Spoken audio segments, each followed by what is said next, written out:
शिवाय। हरि ओम नमः शिवाय। ओम ऐं ह्रीं क्लीं चामुंडा विचे। ओम ऐं ह्रीं क्लीं चामुंडा विचे। ओम ऐं ह्रीं क्लीं चामुंडा विचे। ओम ऐं ह्रीं क्लीं चामुंडा विचे। ओम ऐं ह्रीं क्लीं चामुंडा विचे। ओम ऐं ह्रीं क्लीं चामुंडा विचे। ओम ऐं ह्रीं क्लीं चामुंडा विचे। ओम ऐं ह्रीं क्लीं चामुंडा विचे। ओम ऐं ह्रीं क्लीं चामुंडा विचे। ओम ऐं ह्रीं क्लीं चामुंडा विचे। ओम ऐं ह्रीं क्लीं चामुंडा विचे। ओम ऐं ह्रीं क्लीं चामुंडा विचे। ओम ऐं ह्रीं क्लीं चामुंडा विचे। ओम ऐं ह्रीं क्लीं चामुंडा विचे। ओम ऐं ह्रीं क्लीं चामुंडा विचे। ओम ऐं ह्रीं क्लीं चामुंडा विचे। ओम ऐं ह्रीं क्लीं चामुंडा विचे। ओम नमः शिवाय। ओम नमः शिवाय। हरि ओम नमः शिवाय। हरि ओम नमः शिवाय। हरि ओम नमः शिवाय। हरि ओम नमः शिवाय। हरि ओम नमः शिवाय। हरि ओम नमः शिवाय। हरि ओम नमः शिवाय। प्यारे भक्तों, कल अध्याय 3 तक प्रथम स्कंद आपने कथा श्रवण की। अब ही चतुर्थ अध्याय, चौथा अध्याय शुरू होने जा रहा है। श्रीमद् देवी भागवत पुराण की जय। और कथा अपने नारद जी द्वारा व्यास जी को देवी की महिमा बताना, यानी देवी माता की जो महिमा है उसको व्यास जी बता रहे हैं। किस प्रकार व्यास जी को बता रहे हैं। व्यास जी के गुरु हैं नारद मुनि। नारद मुनि कह रहे हैं, सौम्ये व्यासस्य भार्यायां कस्यां जातः सुतः सुखः कथं वा कीदृशो येन पठितेयं सुसंहिता। ऋषिगण बोले, हे सौम्य, महर्षि व्यास की किस पत्नी से सुखदेव जी उत्पन्न हुए। ऋषिगणों ने पहले प्रश्न किया है। जो नैमिषारण्य में शौनक आदि ऋषि मुनि सूत जी से कथा सुन रहे हैं, तो शौनक आदि ऋषि मुनियों ने एक प्रश्न पूछा सूत जी से, सूत गोस्वामी से, कि हे सौम्य सूत जी, महर्षि व्यास की किस पत्नी से सुखदेव जी उत्पन्न हुए और उनका जन्म किस प्रकार हुआ और किस प्रकार से उन्होंने इस संहिता का सम्यक अध्ययन कर लिया। तो आपके द्वारा ही अयोनिज कहे गए हैं, तो फिर अरणी से उनकी उत्पत्ति कैसे हुई। हे महामते, वो पूछ रहे हैं, जब वो अयोनिज हैं, उनका जन्म नहीं होता, तो अरणी से उनकी उत्पत्ति कैसे हुई। हे महामते, इसमें हमें महान संशय हो रहा है, आप उसका समाधान करें। हम लोगों ने पहले ही सुना है कि महातपस्वी सुखदेव जी गर्भ योगी थे। ऐसी स्थिति में उन्होंने इतने विस्तृत पुराण श्रीमद् देवी भागवत का अध्ययन कैसे कर लिया। सूत जी बोले, प्राचीन काल में एक समय सत्यवती के पुत्र व्यास जी, सत्यवती जो हैं उनके पुत्र व्यास जी हैं, और सरस्वती नदी के किनारे अपने आश्रम में गौरैया पक्षी का जोड़ा देखकर आश्चर्यचकित हो गए। यानी व्यास जी गौरैया पक्षी का जोड़ा देखकर आश्चर्यचकित हो गए। गंगा जमुना सरस्वती तीनों का प्रयागराज में संगम है, मेल है। तो सरस्वती के पुत्र हैं सत्यवती के, और व्यास जी के पिता का नाम क्या है ये भी आपको सुनने को जानने को मिलेगा। अंडे से तत्काल पैदा हुए लाल मुख वाले सुंदर अंगों वाले एवं पंख रहित शिशु को घोंसले में ही छोड़कर वे दोनों उड़ गए और अत्यंत परिश्रम से चारा लाकर उस शिशु के चोंच में डालते हुए दोनों पक्षी अत्यंत आह्लाद युक्त होकर उस शिशु के अंगों को अपने अंगों से रगड़ते हुए प्रेम पूर्वक उसके सुंदर मुख को चूम रहे थे। यानी जब व्यास जी ने देखा कि किस प्रकार से एक अंडा में से नया बच्चा उत्पन्न हुआ है और उसको किस प्रकार से उसके माता पिता दोनों गौरैया चिड़िया बच्चा को प्रेम से दाना ला रहे हैं बड़ी परिश्रम करके और उसको प्रेम कर रहे हैं, तो व्यास जी उस शिशु में उन दोनों पक्षियों का ऐसा अद्भुत प्रेम देखकर चिंता में पड़ गए और मन ही मन सोचने लगे, यदि अपने पुत्र के प्रति पक्षियों में ऐसा प्रेम दिखाई दे रहा है तो अपनी सेवा का फल चाहने वाले मनुष्यों में ऐसा प्रेम व्यवहार होने में आश्चर्य ही क्या है। क्या ये दोनों पक्षी इसका सुख साधन स्वरूप विवाह करके स्वयं सुखी रहते हुए इसकी वधू का सुंदर मुख देख पाएंगे?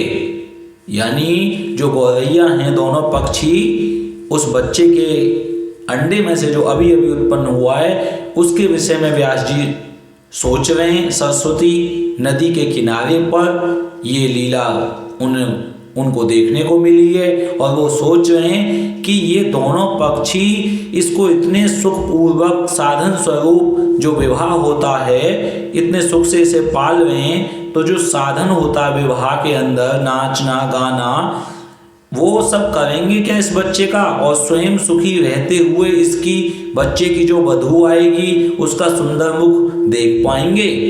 क्या इनकी वृद्धावस्था में यह धर्मनिष्ठ पुत्र पुण्य प्राप्ति के लिए इन दोनों की सेवा करेगा? यानी पक्षी तो उड़ जाता है और वो सोच रहे क्या पता इनके भी माता पिता गौरैया ये दोनों इसकी शादी कराएं और फिर देखें इनकी वृद्धावस्था हो गौरैया की तो इनका पुत्र इन्हें धर्मनिष्ठ पुत्र पुण्य प्राप्ति के लिए इन दोनों की सेवा करेगा। ऐसा विचार कर रहे हैं ये पक्षी तो इनकी सेवा नहीं करेगा, अंत में अपना भोजन स्वयं ही पाना पड़ेगा।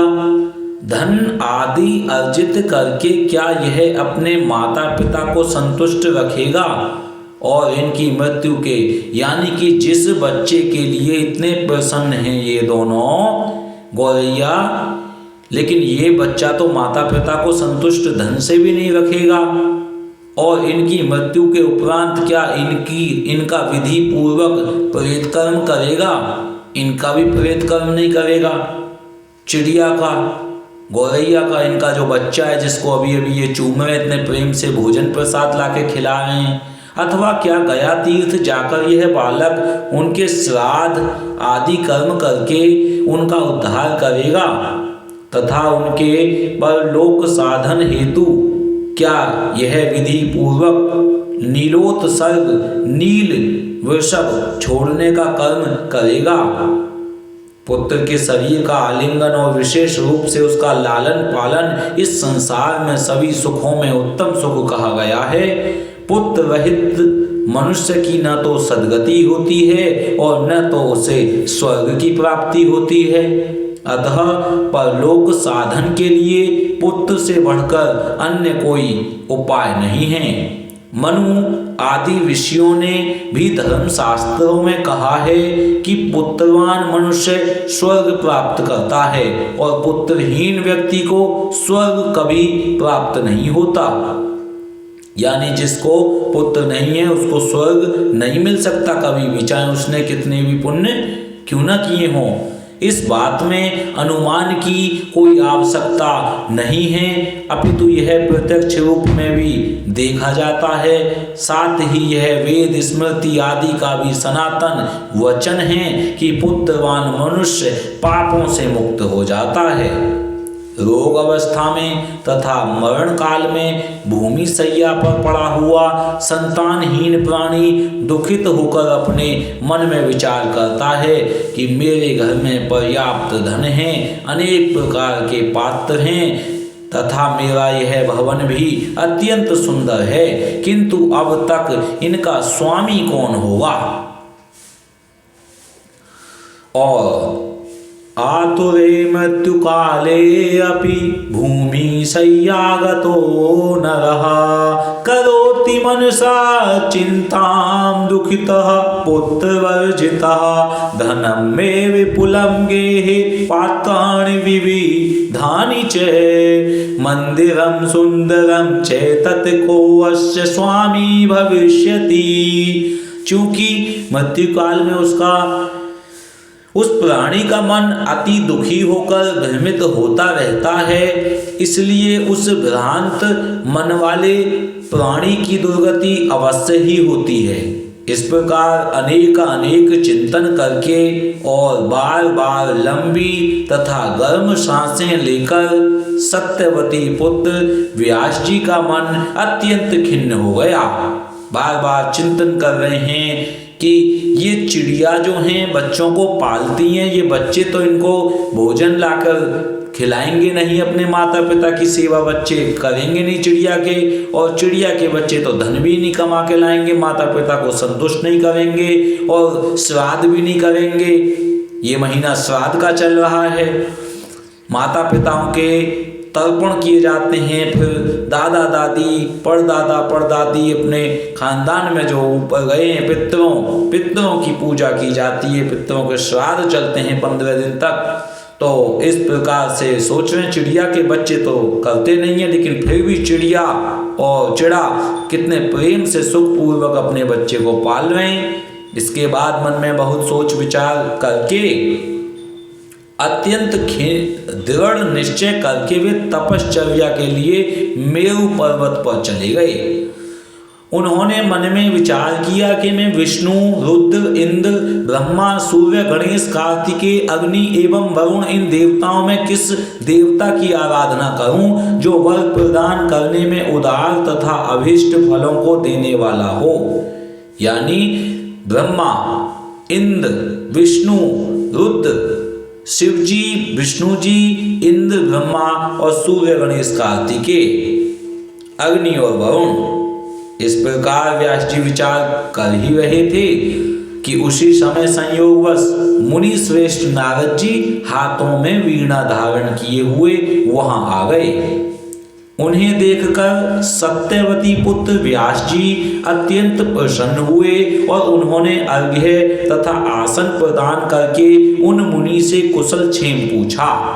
क्योंकि व्यास जी के जो गुरु हैं वो नारद मुनि हैं, वो ब्रह्मा जी के पुत्र हैं, लेकिन व्यास जी सत्यवती के पुत्र हैं, मनुष्य रूप में हैं। व्यास जी स्वयं कोई और नहीं, श्री कृष्ण भगवान ही हैं।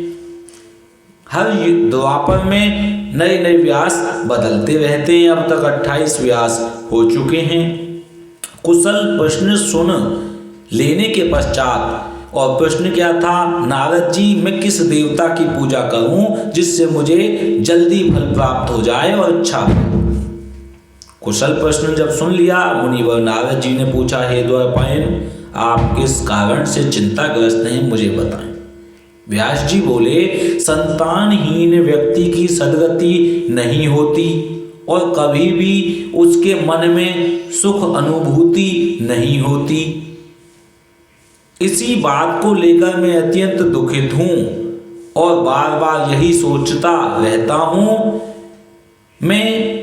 मतलब मनुष्यों में तो सद्गति नहीं हो पाती, पुत्र नहीं है, स्वर्ग प्राप्ति नहीं होगी, अच्छा सुख नहीं मिलेगा, लेकिन ये जो चिड़िया हैं इनके तो पुत्र इनको तर्पण नहीं करते, फिर इनको कैसे सुख मिलता होगा, इनको स्वर्ग कैसे मिलेगा। तो यही बार बार सोचता रहता हूँ। व्यास जी ने ऐसा पूछा। अपुत्रस्य गतिर्नास्ति न सुखम मानसे यतः तदर्थं दुःखितश्च अहं चिंतयामि पुनः पुनः। स्वयं व्यास जी भी बिना पुत्र के चिंता तो हो रहे हैं। मैं अभिलषित फल देने वाले किस देवता को अपनी तपह साधना से प्रसन्न करूं, इसी चिंता में पड़ा हुआ मैं अब इसके समाधान हेतु आपकी शरण में हूं। अपनी तप साधना से मैं किसी देवता को प्रसन्न करूं और ये चिंता मेरी दूर हो जाए। बताइए हे महर्षि, आप सब कुछ जानने वाले हैं। हे कृपा सिंधु, आप मुझे शीघ्र ही बताएं कि मैं किस देवता की शरण में जाऊं जो प्रसन्न होकर मुझे पुत्र प्रदान कर दे। सूत जी बोले, व्यास जी के द्वारा इस प्रकार पूछे जाने पर वेद वेदता और महामना महर्षि नारद अत्यंत प्रेम पूर्वक कृष्ण द्वैपायन से कहने लगे।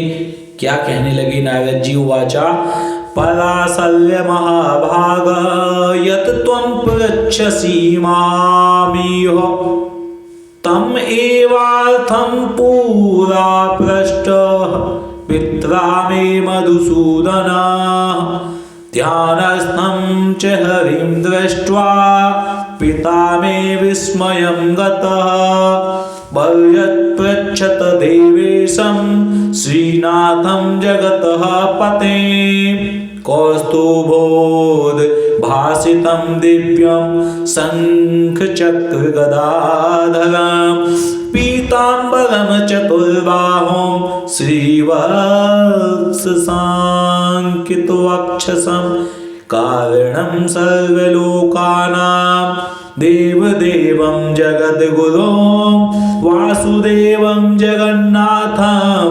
तप्यमानं महत्तपः।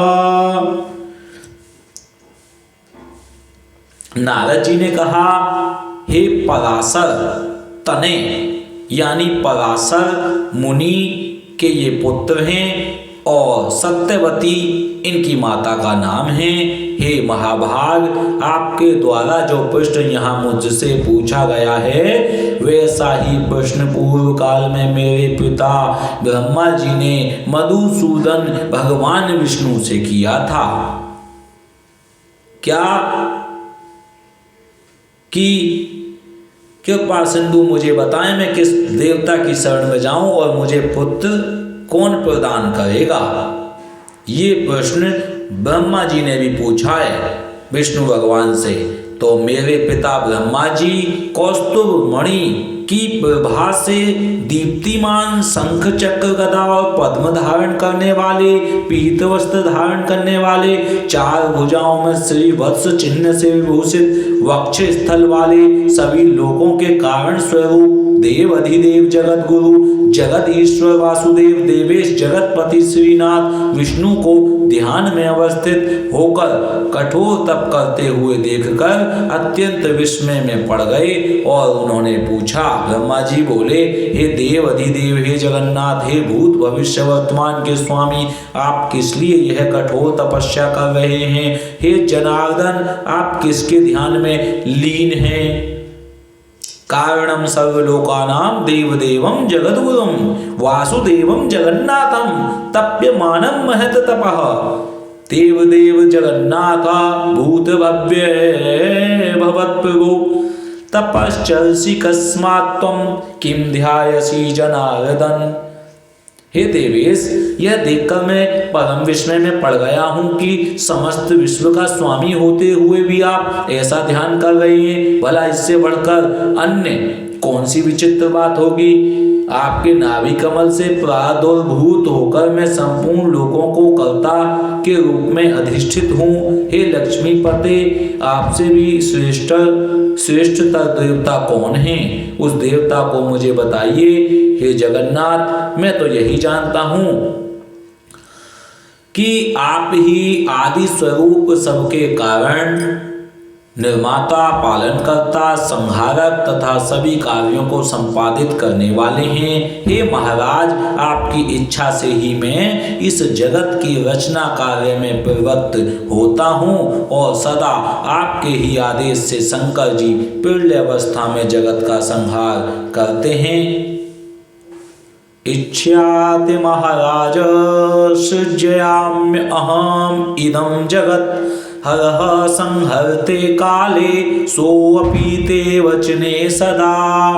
हे ईश, आपकी आज्ञा से ही सूर्य आकाश में नियमित रूप से भ्रमण करता है। शुभ तथा अशुभ हवा चलती है, अग्नि ताप धारण करती है और मेघ वृष्टि करता है। आप किस देवता का ध्यान कर रहे हैं, यह मेरी महती शंका है। मैं तो तीनों लोकों में आपसे बढ़कर अन्य किसी देवता को नहीं जानता हूँ। हे भगवान विष्णु, हे सुव्रत, मैं आपका भक्त हूँ, अतः कृपा करके अपनी तपस्या का रहस्य बताइए, क्योंकि यह सर्वविदित है कि महान लोग अपने भक्तों से कुछ भी गोपनीय नहीं रखते हैं। ब्रह्मा जी का वचन सुनकर भगवान विष्णु उनसे बोले, हे ब्रह्मन, आपको अपने मन की बात बताता हूँ, आप उसे एकाग्रचित्त होकर सुने। यद्यपि सभी देव, दानव और मानव यही जानते हैं कि आप जगत की रचना में जगत के पालन और शिवजी जगत के संहार के परम कारण हैं, तथापि वेद तत्वज्ञ विद्वान यह तर्क न करते हैं कि किसी शक्ति के द्वारा आप ही सृष्टि के कर्ता हैं। मैं भरता हूँ और शंकर जी हरता हैं। यानी कि भगवान विष्णु कह रहे हैं कि जो तर्क न करने वाले हैं, वेद के तत्वज्ञ विद्वान हैं, वो ये तर्क करते हैं कि किसी शक्ति के द्वारा ही आप सृष्टि के कर्ता, भरता और हरता हो। यानी ब्रह्मा विष्णु महेश जो हैं आप, ये भरता मतलब पालन करने वाले विष्णु, कर्ता ब्रह्मा जी और शंकर जी हरता, उसको जो है हरण करने वाले, नाश करने वाले। आप किसी एक शक्ति के द्वारा चल रहे हो, उस शक्ति के विषय में बताओ। जगत की रचना के लिए आप में राजसी शक्ति विद्यमान है, मुझ में सात्विकी शक्ति स्थित है और शिव जी में तामसी शक्ति बताई गई है। उस शक्ति के न रहने पर आप ना तो सृष्टि रचना कर सकते हैं, ना मैं पालन कार्य करने में समर्थ हो सकता हूँ, और न तो शंकर संहार कर सकते हैं। शंकर भी संहार नहीं कर सकते बिना उस जगदम्बा आदि स्वरूपा उस दुर्गा की शक्ति के बिना। और वो कौन है, इसमें कोई संशय नहीं कि मैं परतंत्र होकर शेष शैया पर शयन करता हूँ और उसी शक्ति के अधीन होकर समय पर काल का वशवर्ती होकर मैं शयन से उठता हूँ।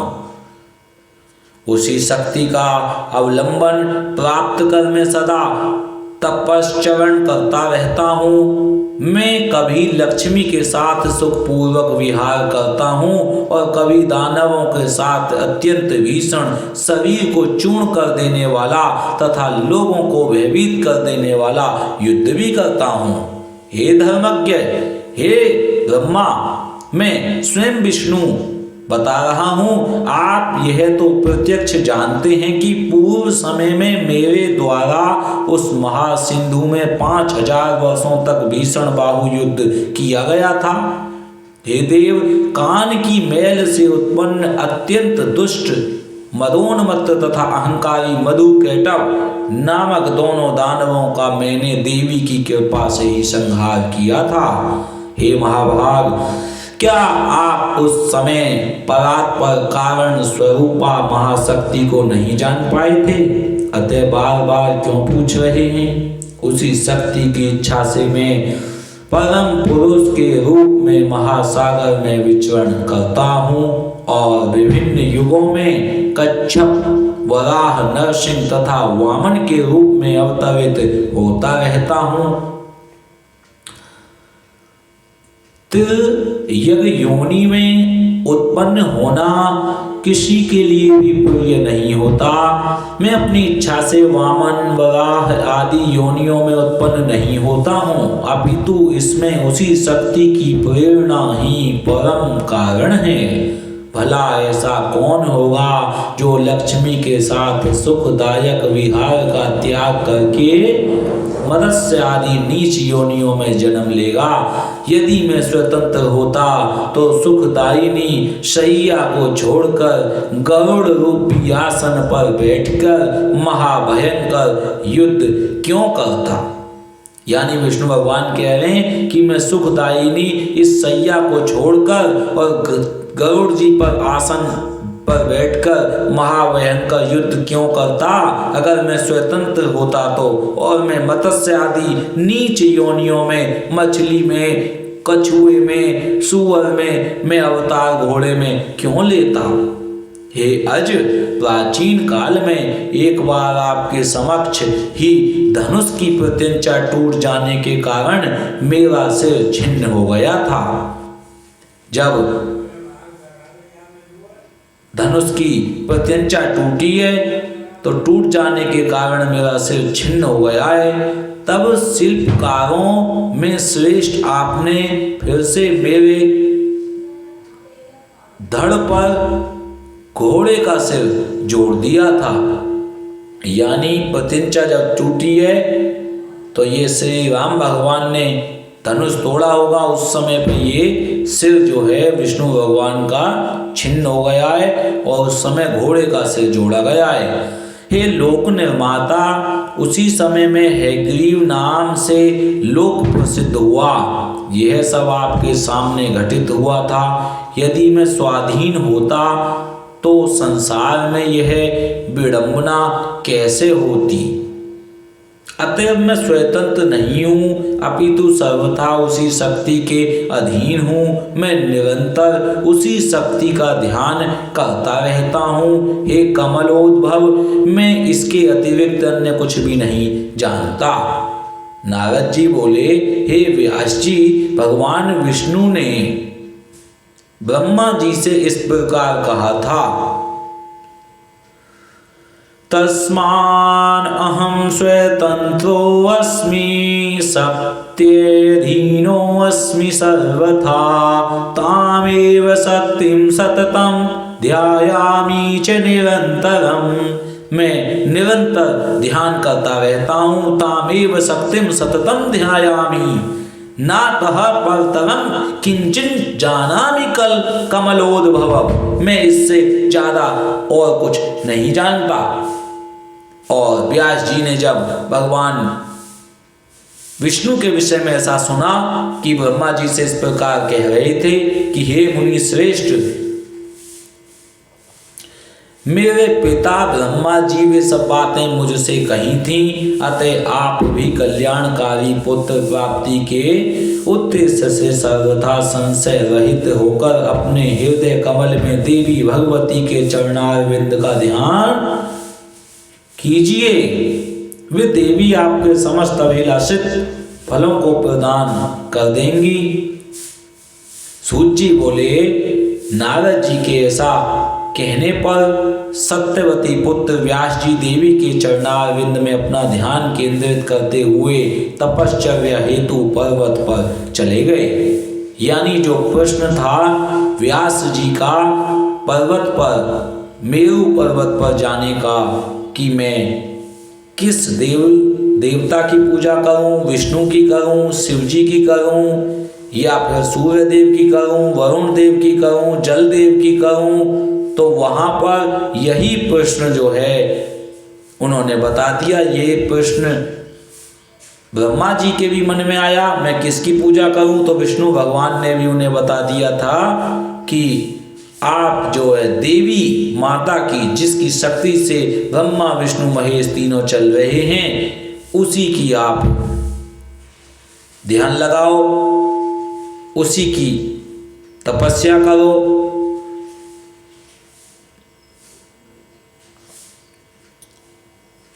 तो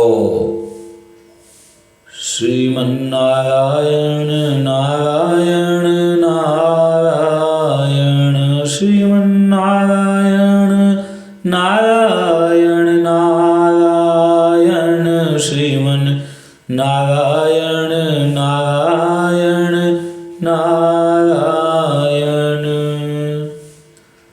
मेरु पर्वत पर गए थे व्यास जी, और अब आपने सुन लिया प्यारे भक्तों कि व्यास जी के मन में जो संशय है वो नारद मुनि ने दूर कर दिया है। और संशय ये था कि ब्रह्मा, विष्णु, महेश तीनों में मैं किसकी आराधना करूं, या मैं सूर्य देव की, इंद्र की, वरुण देव की, वायु देव की, अग्नि देव की, मैं इन देवताओं की पूजा करूं, इनमें से मैं किसकी देवताओं की पूजा करूं। तो जब व्यास जी के मन में पुत्र प्राप्ति की कामना से, क्योंकि बिना पुत्र के स्वर्ग नहीं जा सकते, सुख नहीं मिल सकता, तो जब उनके पुत्र प्राप्ति की कामना थी तो उन्होंने सोचा ब्रह्मा, विष्णु, महेश किसकी पूजा करूं। इसी चिंता में वो मेरु पर्वत पर गए थे तो स्वयं नारद मुनि उनके पास आए और उन्होंने उनकी चिंता का समाधान किया कि मेरे पिता ब्रह्मा जी भी इसी प्रश्न को लेकर चिंतातुर थे कि मैं किस देवता की पूजा करूं। तो भगवान विष्णु से उन्होंने स्वयं इस प्रश्न को पूछा तो भगवान विष्णु ने स्वयं बताया कि हम ब्रह्मा, विष्णु, महेश तीनों एक शक्ति से चलते हैं और उस देवी शक्ति की, माता की पूजा करो, उसी का ध्यान लगाओ। इति श्रीमद्भागवते श्रीमद्देवी भागवते महापुराणे अष्टादश सहस्रायां संहितायां प्रथम स्कंदे देवी सर्वोत्तम एति कथनम नाम चतुर्थोऽध्यायः। प्रथम स्कंद का चतुर्थ अध्याय पूर्ण हुआ। अब आप पंचमो अध्याय, पांचवें अध्याय की कथा सुनेंगे। प्यारे भक्तों, प्रथम स्कंद का पांचवा स्कंद ओम ऐं ह्रीं क्लीं चामुंडाय विच्चे श्री कृष्णार्पणमस्तु, श्री देवी दुर्गार्पणमस्तु, श्री कृष्णार्पणमस्तु। ओम नमो भगवती देवी नमः। ओम नमो भगवते वासुदेवाय। ओम नमो भगवते वासुदेवाय। ओम ऐं ह्रीं क्लीं चामुंडाय विच्चे। ओम ऐं ह्रीं क्लीं चामुंडाय विच्चे। ओम ऐं ह्रीं क्लीं चामुंडाय विच्चे। ओम ऐं ह्रीं क्लीं चामुंडाय विच्चे। ओम ऐं ह्रीं क्लीं चामुंडाय विच्चे। ओम ऐं ह्रीं क्लीं चामुंडाय विच्चे। हरि ओम नमः शिवाय। हरि ओम नमः शिवाय। हरि ओम नमः शिवाय। और इस अध्याय में, पंचम अध्याय प्रथम स्कंद में आप सुनेंगे भगवती लक्ष्मी के शाप से विष्णु का मस्तक कट जाएगा और वेदों के द्वारा स्तुति करने पर देवी प्रसन्न होंगी। भगवान विष्णु का के है ग्रीव अवतार की कथा इसमें सुनने को मिलेगी। ऋषि उवाचा, और ऋषिगण बोले, सूतास्माकं मनः कामं मग्नं संशयसागरे यथोक्तं महद आश्चर्यं जगत् विस्मयकारकं यन्मूढा माधवश्चापि गतो देहात् पुनः परम् हैग्रीवस्ततो जातः सर्वकर्ता जनार्दनः वेदोऽपि स्तौति यं देवं देवाः सर्वे यदाश्रयाः आदिदेवो जगन्नाथः सर्वकारणकारणः तस्यापि वदनं छिन्नं देवयोगात् कथं तदा तत्सर्वं कथयाशु त्वं विस्तरेण महामते। ऋषिगण बोले, कौन ऋषिगण? सौनक आदि 88,000 नेमी सारण्य में जो ऋषिगण बैठे हैं, सौनक ऋषि, सौनक के साथ में 88,000 ऋषि मुनि बैठे हैं। वो पूछ रहे हैं सूत जी से। सूत गोस्वामी उन्हें बता रहे हैं और सूत गोस्वामी ने अपने गुरु व्यास जी से ये कथाएं सुनी हैं और व्यास जी अपने गुरु नारद मुनि से इन कथाओं को सुन रहे हैं। तो ऋषिगण बोले, हे सूत जी, हमारा चित्त संदेह रूपी सागर में पूर्णतः डूबता जा रहा है, क्योंकि आपने महान आश्चर्यजनक तथा संसार को विस्मित कर देने वाली यह बात कह दी कि विष्णु के शरीर से उनका सिर अलग हो गया था और सर्व पालक जनार्दन पुनः हयग्रीव हो गए थे।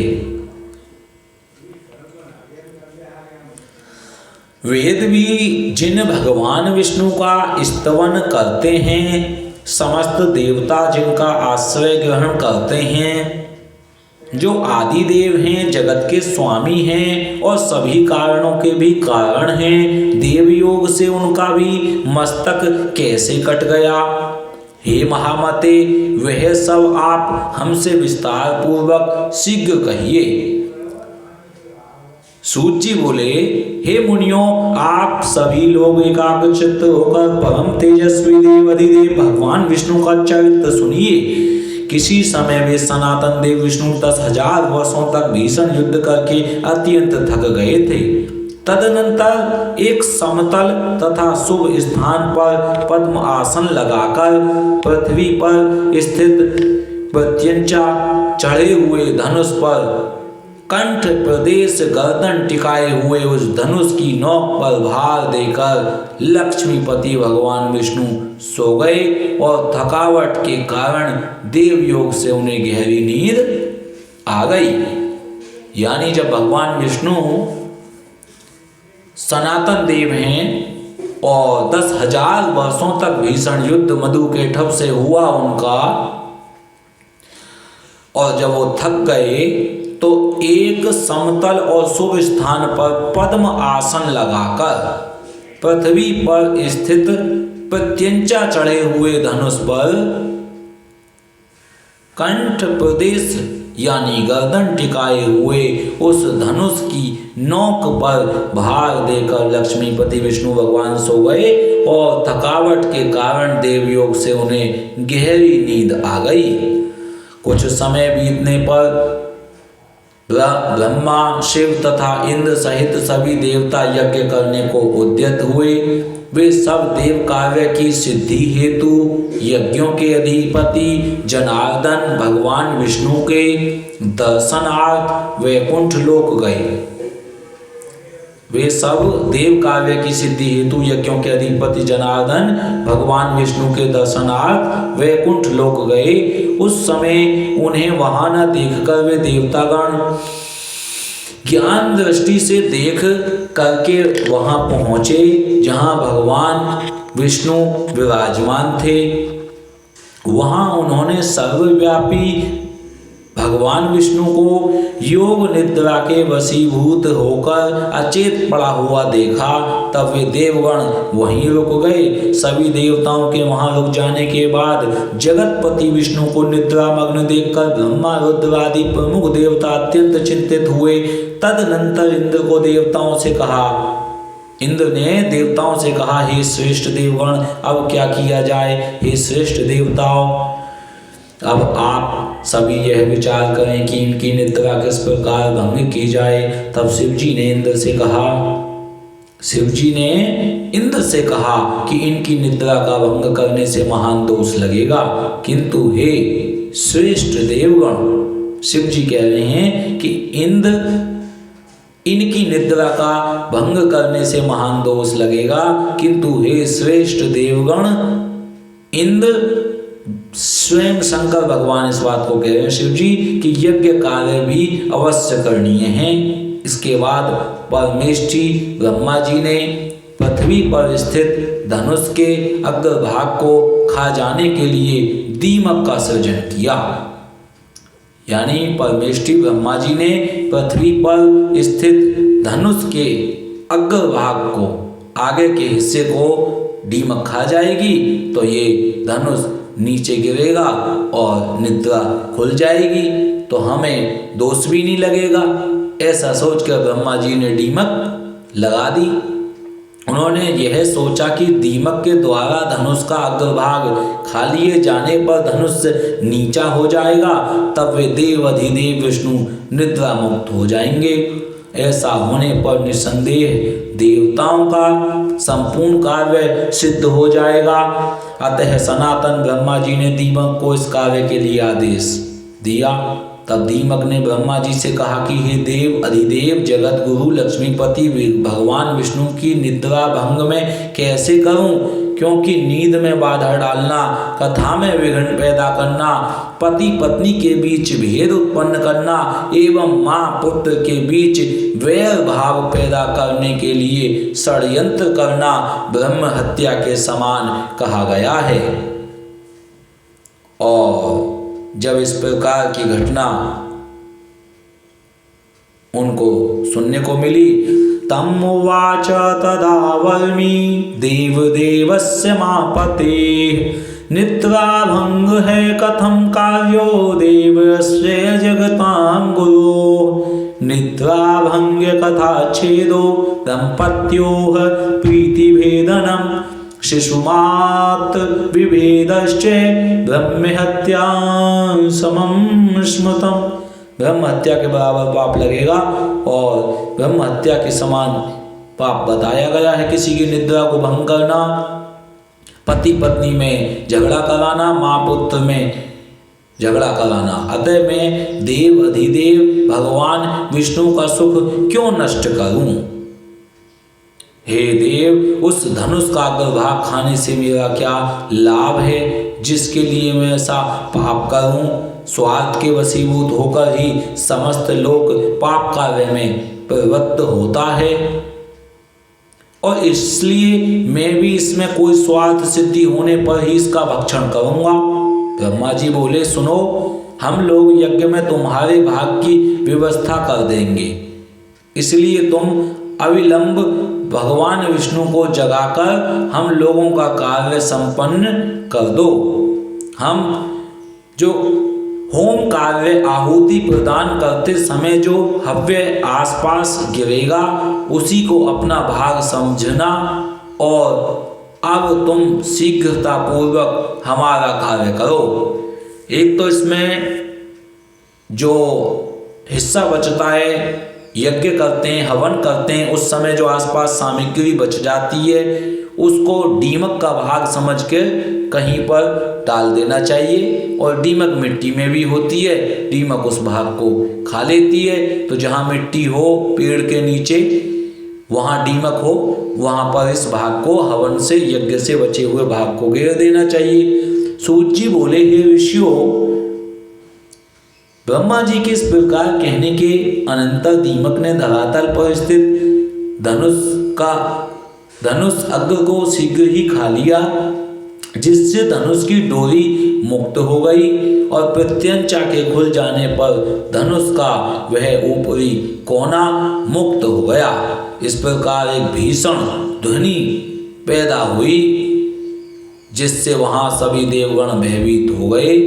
ब्रह्मांड क्षुब्ध हो उठा, पृथ्वी में कंपन होने लगा, सभी समुद्र उद्विग्न हो गए, जलचर जंतु व्याकुल हो उठे, प्रचंड हवाएं प्रवाहित होने लगी, पर्वत प्रकंपित हो उठे। किस दारुण आपदा के सूचक उल्कापात आदि महान उपद्रव होने लगे। सूर्य तिरोहित हो गए तथा सभी दिशाएं अत्यंत भयावह हो गईं। यह सब देखकर देवता लोग चिंतित होकर सोचने लगे कि इस दुर्दिन में अब क्या होगा। हे तपस्वियों, वे देवतागण ऐसा सोच ही रहे थे कि किरीट कुंडल सहित देवाधिदेव भगवान विष्णु का सिर कटकर कहीं चला गया। कुछ समय पश्चात उस घोर अंधकार के शांत हो जाने पर ब्रह्मा और शंकर ने भगवान विष्णु का मस्तक विहीन विलक्षण शरीर देखा। एवं चिंतयतां तेषां मूर्धा विष्णोः सकुण्डलः गतः सुमुकुटः क्वापि देवदेवस्य तापसः अंधकारे तदा घोरे शान्ते ब्रह्महरो तदा शिरोहीनं शरीरं तु दृदृशाति विलक्षणम्। और जब भगवान विष्णु का शिव विहीन धड़ देखकर वे श्रेष्ठ देवता अत्यंत विस्मित हुए और चिंता सागर में निमग्न होकर शोकाकुल हो इस प्रकार विलाप करने लगे। हे नाथ, हे प्रभु, ये कैसी विचित्र अलौकिक घटना हो गई। हे देव अधिदेव, हे सनातन, हम सभी देवताओं के लिए तो यह बात विनाशकारी है। यह किस देवता की माया है जिसके द्वारा आपके सिर का हरण कर लिया गया। आप तो सर्वदा अच्छेद्य, अभेद्य और अदाह्य हैं। हे विभो, इस प्रकार आपके चले जाने पर हम देवता तो मृत्यु को प्राप्त हो जाएंगे। हम लोगों के प्रति आपका कैसा स्नेह था। हम लोग स्वार्थ के कारण ही रुदन कर रहे हैं। संकट की यह स्थिति न तो दैत्यों ने, न यक्षों ने और न राक्षसों ने ही पैदा की है, अपितु हम देवताओं ने ही यह विघ्न उत्पन्न किया है।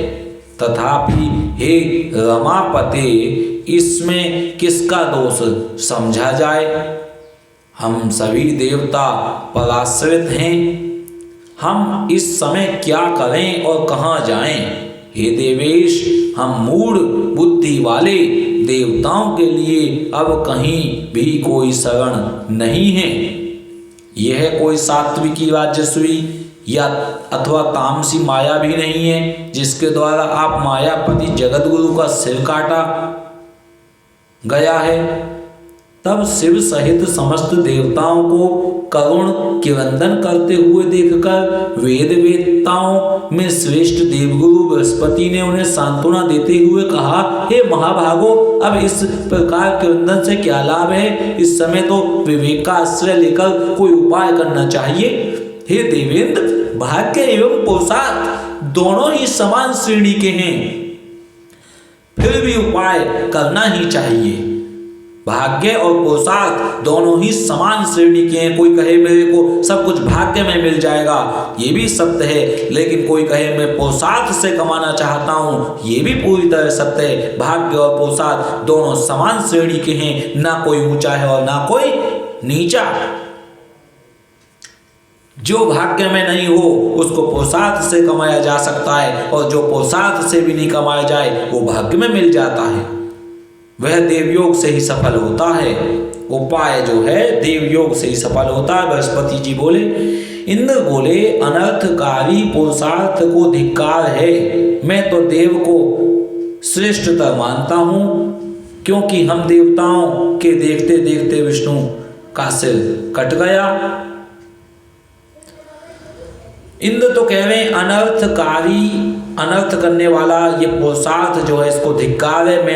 हमने पुरुषार्थ किया, धनुष को जो है तोड़ दिया, दीमक लगा दी। जैसे ही उसकी प्रतिंचा टूटी, अलग हुई धनुष से, एकदम बहुत तेज आवाज हुई, समुद्रों में कंपन आने लगा, भीषण सूर्य डगमगाने लगे और पृथ्वी कांपने लगी। इस प्रकार से हमने जो पुरुषार्थ किया उससे अनर्थ पैदा हो गया। इंद्र ये कह रहे हैं हम पुरुषार्थ जो करते हैं उससे अनर्थ भी पैदा हो जाता है, और ऐसे पुरुषार्थ को धिक्कार है। मैं तो देव को श्रेष्ठ मानता हूँ। इंद्र ने सही बात कही बिल्कुल।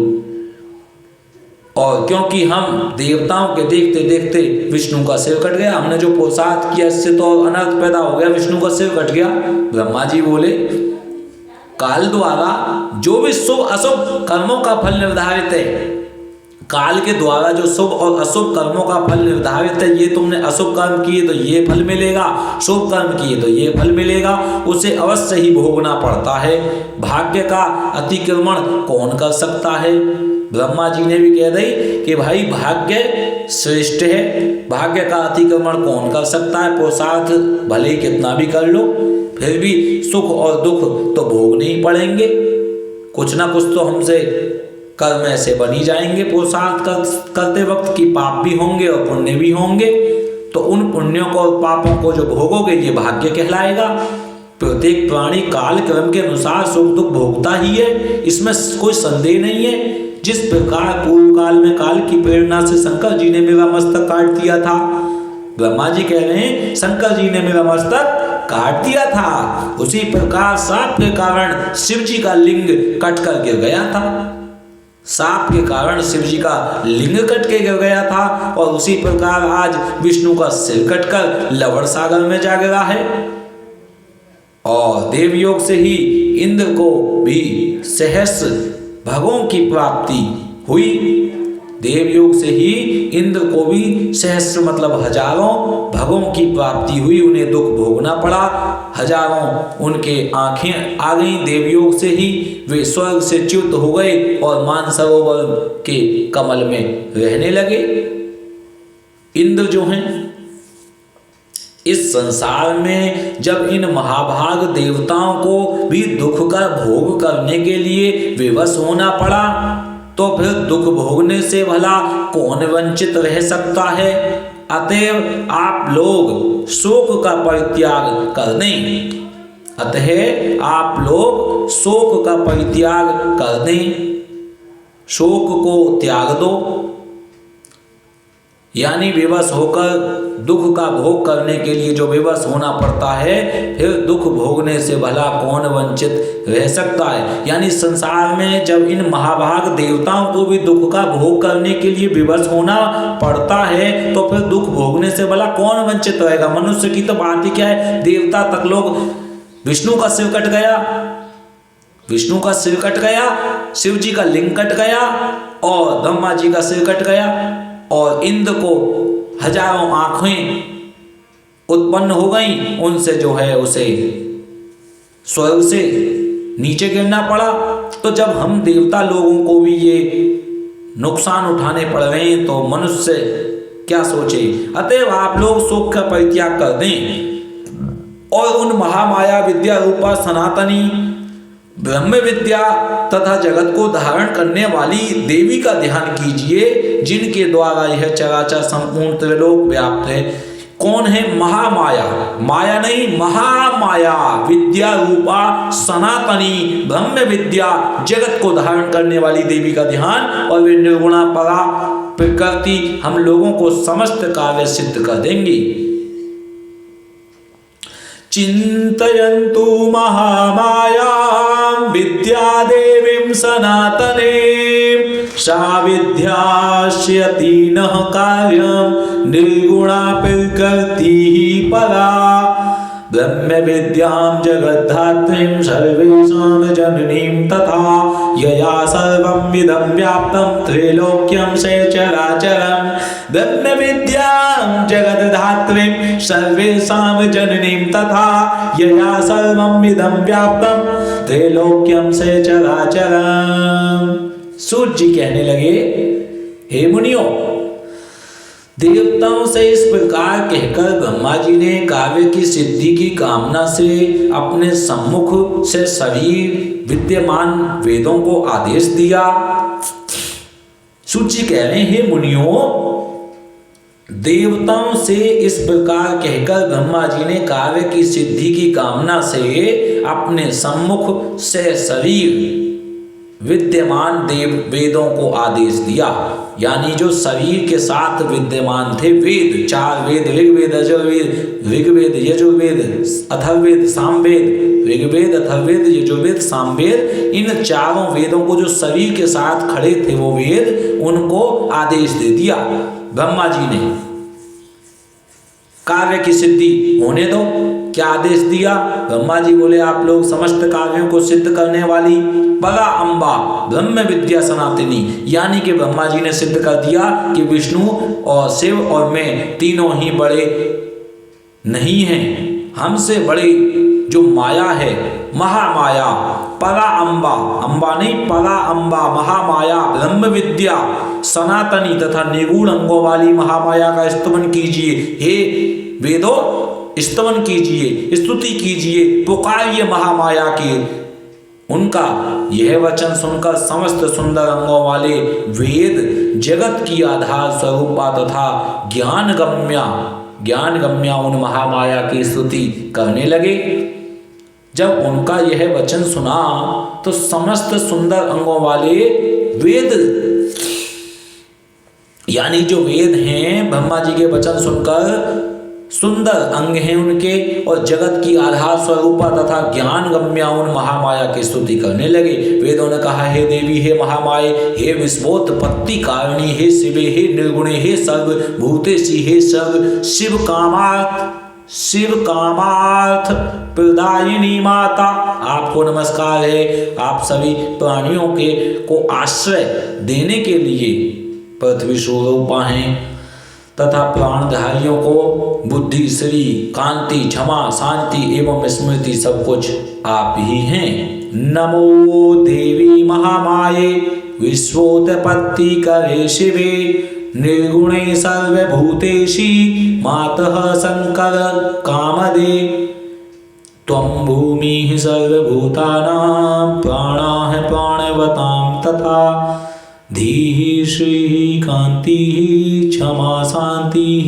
श्रद्धा मेधा धृतिः स्मृति, त्वम् उद्गीते अर्धमात्रासि गायत्री व्याहृतिस्तथा, जया च विजया धात्री लज्जा कीर्तिः स्पृहा दया। ओमकार में अर्धमात्रा के रूप में आप ही विराजमान हैं। आप गायत्री, भूः, भुवः, स्वः आदि व्याहृति, जया, विजया, धात्री, लज्जा, कीर्ति, स्पृहा एवं दया सभी कुछ आप हैं। हे अम्ब, आप तीनों लोकों के रचना तंत्र में दक्ष, करुण रस से युक्त, सभी प्राणियों की माँ, विद्या, कल्याणी, सभी प्राणियों की हित साधिका, सर्वश्रेष्ठ, वार बीज मंत्र में वास करने में निपुण तथा संसार का क्लेश दूर करने वाली हैं। आपकी हम स्तुति करते हैं। ब्रह्मा, शंकर, विष्णु, इंद्र, सरस्वती, अग्नि, सूर्य तथा सभी भुवनों के स्वामी आपके द्वारा ही निर्मित किए गए हैं। यानी ब्रह्मा, शंकर, विष्णु, इंद्र, सरस्वती, अग्नि, सूर्य सभी भुवनों में आपके स्वामी, भुवनों के जो स्वामी हैं इनके, वो आपके द्वारा ही निर्मित किए गए हैं। हे माँ, आप ही सब कुछ हो, अतः उनकी कोई अपनी विशेषता नहीं है। आप ही सभी चराचर जगत की माता हैं। हे जननी, अब आप जगत की रचना में कामना करती हैं, तब आप सर्वप्रथम ब्रह्मा, विष्णु, महेश इन प्रमुख देवों का सृजन करती हैं। उन्हीं के माध्यम से एकमात्र आप ही जगत का सृजन, पालन एवं संहार कार्य पूर्ण कराती हैं। हे देवी, आप में संसार का लेश मात्र भी नहीं रहता। हे देवी, संपूर्ण संसार में ऐसा कोई भी निर्गुण प्राणी नहीं है जो आपके रूप को जान सके, और न तो कोई ऐसा योग्य मनुष्य है जो आपके नामों की संख्या की गणना करने में समर्थ हो। जो थोड़े से जल का संतरण करने में असमर्थ हो, वह बुद्धि संपन्न मनुष्य भला महासागर को पार करने में कुशल कैसे होगा। जो बुद्धि संपन्न मनुष्य भला महासागर को पार करने में कुशल कैसे होगा। बुद्धि संपन्न मनुष्य है, लेकिन वो महासागर को पार करने में कुशल कैसे होगा जो थोड़े से जल का संतरण करने में भी असमर्थ हो। हे भगवती, आपके अंतहीन वैभव को जान सकने में देवताओं में कोई भी समर्थ नहीं है। एकमात्र आप समस्त विश्व की माता हैं। आप अकेले ही इस संपूर्ण मिथ्या जगत की रचना कैसे करती हैं। हे देवी, एकमात्र वेद वाक्य ही आपके इस सृष्टि कार्य की प्रामाणिकता सिद्ध करते हैं। यानी आप अकेले ही इस संपूर्ण मिथ्या जगत की रचना कैसे करती हैं। एकमात्र आप समस्त विश्व की माता हैं। आप अकेले ही इस संपूर्ण मिथ्या जगत की रचना कैसे करती हैं। हे देवी, आप हे भगवती, आपके अंतहीन वैभव को जान सकने में देवता समर्थ नहीं है। एकमात्र आप समस्त विश्व की माता हैं। आप अकेले ही संपूर्ण मिथ्या जगत की रचना कैसे करती हैं। हे देवी, एकमात्र वेद वाक्य ही आपके सृष्टि कार्य की प्रामाणिकता सिद्ध करते हैं। यानी वेद वाक्य ही आपके सृष्टि कार्य की प्रमाणिकता को सिद्ध करते हैं कि आपका ये प्रमाण है, कार्य को सिद्ध आपने किया है। हे भगवती, समग्र जगत की परम कारण स्वरूपा होती हुई भी आप इच्छा रहित हैं। अहो, आपका अद्भुत चरित्र हमारे मन को विस्मित कर देता है। समस्त वेदों से भी अज्ञेय आपके गुणों एवं प्रभावों का वर्णन हम लोग भला किस प्रकार कर सकते हैं, क्योंकि स्वयं आप भी अपने परम तत्व को नहीं जानती। हे जननी, क्या आप भगवान विष्णु के शिरोच्छेदन की घटना नहीं जानती हैं? हे शिवे, अथवा क्या यह जानकर भी आप मधुजित विष्णु की शक्ति की परीक्षा करना चाहती हैं? मधुकेटव को जीतने वाले मधुजित विष्णु की शक्ति की परीक्षा करना चाहती हैं। हे माता, अथवा क्या यह विष्णु के महान पाप समूह का फल है? किंतु आपके चरण कमलों का भजन करने में निपुण प्राणी से तो पाप हो ही नहीं सकता। आपके चरण कमलों का भजन करने में निपुण प्राणी से तो पाप हो ही नहीं सकता। हे माता, आप इस देव समूह की भारी उपेक्षा क्यों कर रही हैं? हे माता, इस देव समूह की भारी उपेक्षा क्यों कर रही हैं? भगवान विष्णु के मस्तक कटने की घटना हमारे लिए अत्यंत आश्चर्यजनक तथा महान कष्टदायक बात है। हे माता, आप जनन रूपी दुख का नाश करने में कुशल हैं। अब हम यह नहीं जान पा रहे हैं कि विष्णु के सिर संयोजन में विलंब क्यों हो रहा है। हे देवी, सभी देवताओं के देवत्व अभिमानी रूपी दोष को अपने मन में समझकर आपने ही ऐसा किया है, अथवा देवजन्य दुष्कृत्य को विष्णु में स्थापित किया है। देवजन्य दुष्कृत को अथवा विष्णु को संग्राम विजय करने का अहंकार हो गया था, जिसे अति शीघ्र दूर करने के लिए आपने यह लीला रची है। हे माता, हम आपके मनोभावों को समझने में पूर्णतः असमर्थ हैं। अब वेदों के लिए आदेश जब दिया है, वेद ऐसी प्रार्थना कर रहे हैं। ब्रह्मा जी को ये बात विष्णु भगवान ने बता दी थी पहले ही कि जो सारे जगत की जननी है महामाया, मैं उनकी आराधना करता हूँ, आप भी उन्हीं का ध्यान लगाओ। तो उन्हीं को ब्रह्मा जी ने खोजने का प्रयास किया है। जब विष्णु भगवान नहीं रहेंगे तो इनसे ऊपर कौन रहेगा? महामाया। तो महामाया को पुकार रहे हैं अब, हे भगवती, अथवा युद्ध में पराभूत किए गए दैत्यों ने किसी मनोहर तीर्थ में घोर तपस्या करके आपसे वरदान प्राप्त कर लिया है, जो विष्णु के सिर कटने का कारण बना।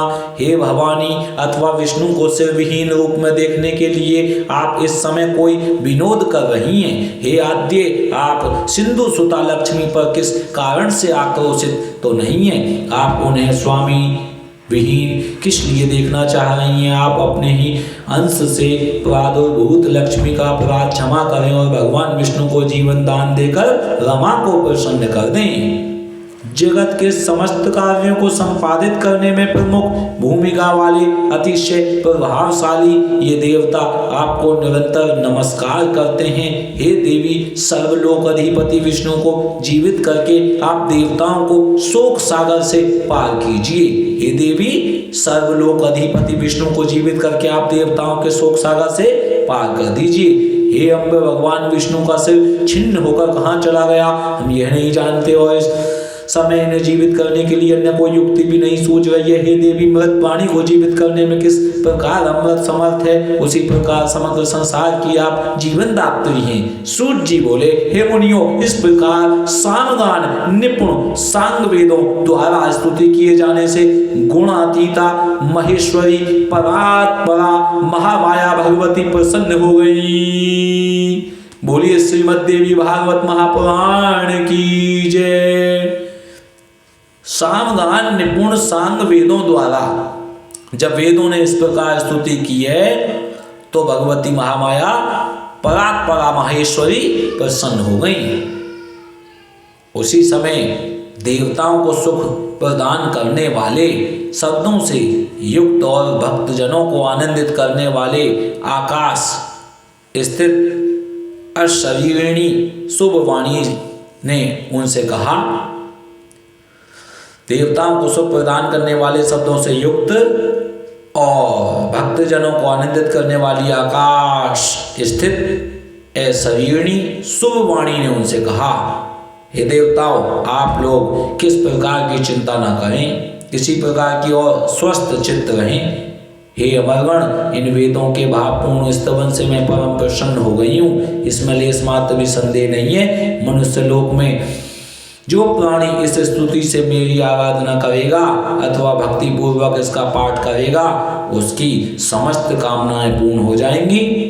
जो मनुष्य त्रिकाल प्रातः मध्याह्न साय मेरी स्तुति को नित्य भक्ति पूर्वक सुनेगा, प्रातः काल मध्याह्न और सायंकाल मेरी स्तुति को नित्य भक्ति पूर्वक सुनेगा, वह सभी दुखों से विमुक्त होकर परम सुखी हो जाएगा।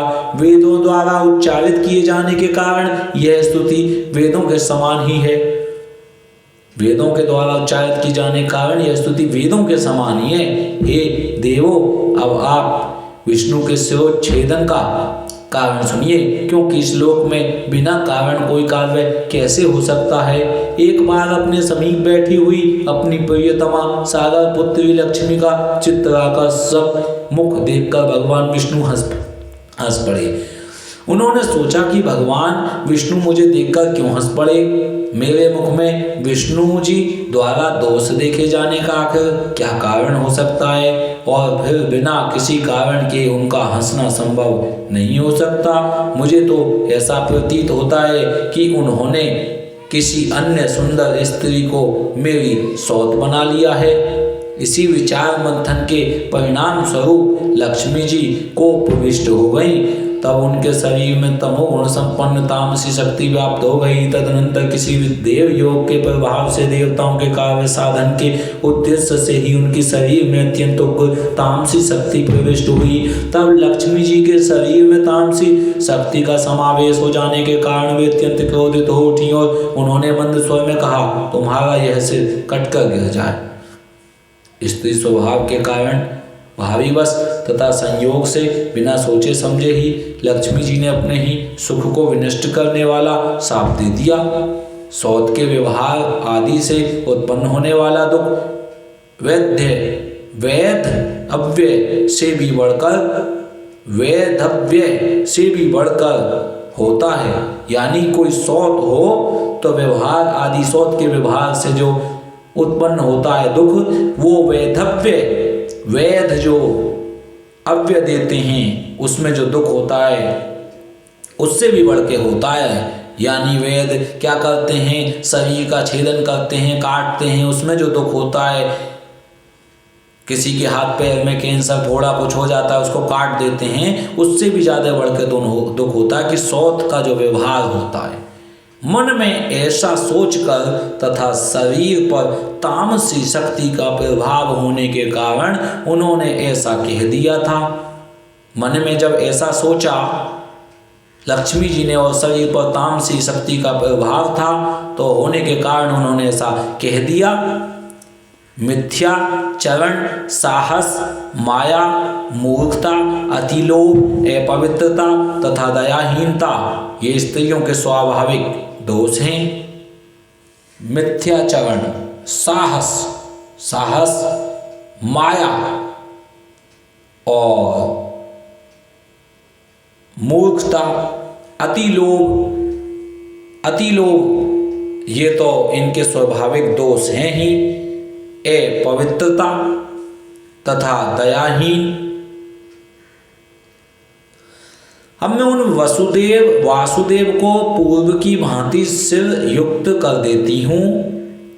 इनका सिर पूर्व शाप के कारण लवण सागर में डूब गया है। हे श्रेष्ठ देवताओं, इस घटना के होने में एक अन्य भी कारण है।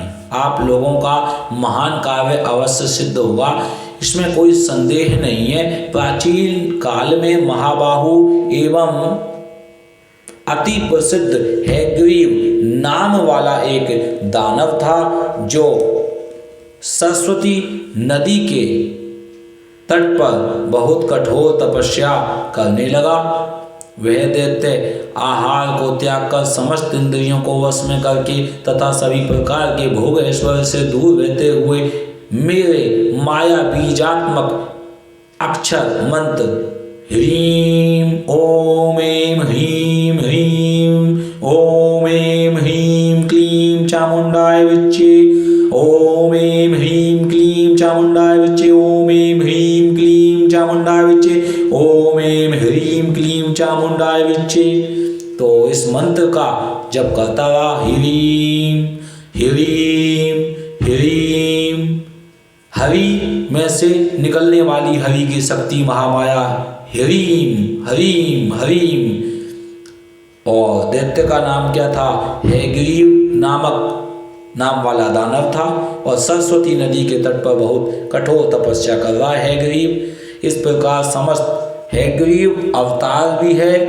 इस प्रकार समस्त आभूषणों से विभूषित मेरी तामसी शक्ति का सतत ध्यान करता हुआ, समस्त आभूषण हैं मैया के तामसी शक्ति है, वह 1000 वर्षों तक कठोर तप करता रहा।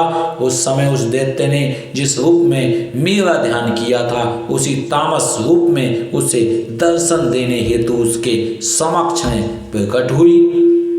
उस समय सिंह पर आरूढ़ हुई।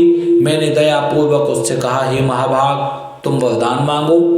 हे सुव्रत, मैं तुम्हें यथेच्छ वरदान दूंगी। वह दानव देवी का यह वचन सुनकर प्रेम विभल हो उठा और उसने तत्काल प्रणाम और प्रदक्षिणा की। मेरा रूप देखते ही प्रेम भावना के कारण प्रफुल्लित नेत्रों वाला तथा हर्ष अतीर एक के कारण अश्रुपूरित नैनों वाला वह दानव मेरी स्तुति करने लगा। हैग्रीव बोला, हे महामाये, हे जगत का सृजन पालन संहार करने वाली, हे भक्तों पर कृपा करने में निपुण, हे सकल कमल काम नाम प्रदायिनी, हे मोक्षदायिनी, हे शिवे, आप देवी को नमस्कार है। पृथ्वी जल तेज वायु एवं आकाश, इन 5 महाभूतों का कारण आप ही हैं तथा गंध रस रूप स्पर्श एवं शब्द, इन तत्वों का कारण भी आप ही हैं। हे महेश्वरी, नासिका जीवा नेत्र त्वचा कान ये ज्ञानेन्द्रियां तथा हाथ पैर वाक लिंग गुदा ये कर्मेंद्रियां आपसे ही उत्पन्न हुए। देवी बोली, तुम्हारा क्या अभिष्ट है? जो कुछ भी तुम्हारा अभिलषित वर हो मांग लो, मैं उसे अवश्य पूर्ण करूंगी, क्योंकि मैं तुम्हारी अनन्य भक्ति तथा अद्भुत तपस्या से अतिशय प्रसन्न हूँ। हैग्रीव बोला, हे माता, आप मुझे वैसा वरदान दें जिससे मेरी मृत्यु कभी न हो और देव दानवों द्वारा पराजय रहता हुआ मैं सदा के लिए अमर योगी हो जाऊं। देवी बोली, जन्म लेने वाले की मृत्यु निश्चित है और मरने वाले का जन्म भी निश्चित है। लोक में स्थापित इस प्रकार की मर्यादा का उल्लंघन कैसे संभव है? अतएव हे दानव श्रेष्ठ, मृत्यु को अवश्यम भावी जानकर अपने मन में सम्यक विचार करके तुम अन्य यथेच्छ वर मांग लो। हैग्रीव बोला, हे जगदम्बे, मेरी मृत्यु हैग्रीव से ही हो, किसी अन्य से नहीं। मेरी इसी मनोवांछित कामना को आप पूर्ण करें। देवी बोली, हे महाभाग, अपने घर जाओ, अब तुम सुखपूर्वक राज्य करो। हैग्रीव के अतिरिक्त अन्य किसी से भी तुम्हारी कदापि मृत्यु नहीं होगी। उस दैत्य को यह वरदान देकर मैं अंतर ध्यान हो गई और वह भी परम प्रसन्न होकर अपने घर लौट गया। वह दुष्टात्मा इस समय मुनिजनों तथा वेदों को हर प्रकार से पीड़ित कर रहा है और तीनों लोकों में कोई भी ऐसा नहीं है जो उसका संहार कर सके। अतः तुष्टा इस अवश्य अश्व का मनोहर सिर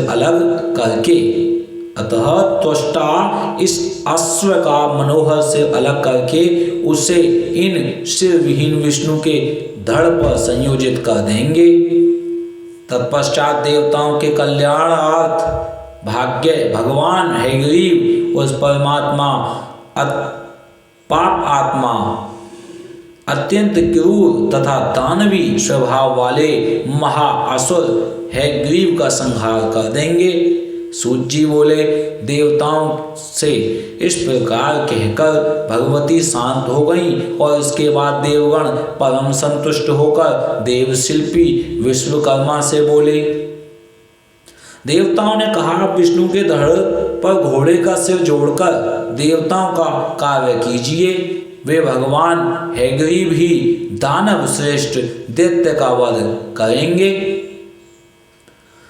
सूत जी बोले, देवताओं का यह वचन सुनकर विश्वकर्मा ने अति शीघ्रतापूर्वक अपने खड़ग से देवताओं के सामने ही घोड़े का सिर काटा। किसने काटा? विश्वकर्मा ने, यानी देवता भी घोड़े का सिर धड़ से अलग कर रहे हैं, लेकिन कार्य क्या है, लक्ष्य क्या है, इसके लिए कर रहे हैं। तत्पश्चात उन्होंने घोड़े का वह सिर अविलंब विष्णु भगवान के शरीर में संयोजित कर दिया और इस प्रकार महामाया भगवती की कृपा से भी भगवान विष्णु हैग्रीव हो गए।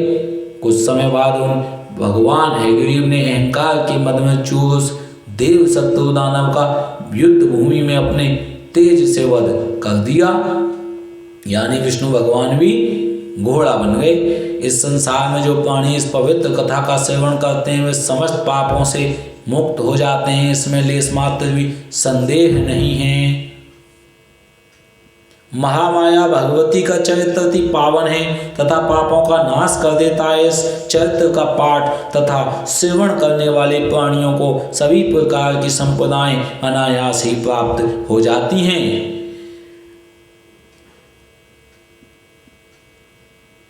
यह इदं शुभम आख्यानं शृण्वन्ति भुवि मानवाः सर्व दुःख विनिर्मुक्तास्ते भवन्ति न संशयः।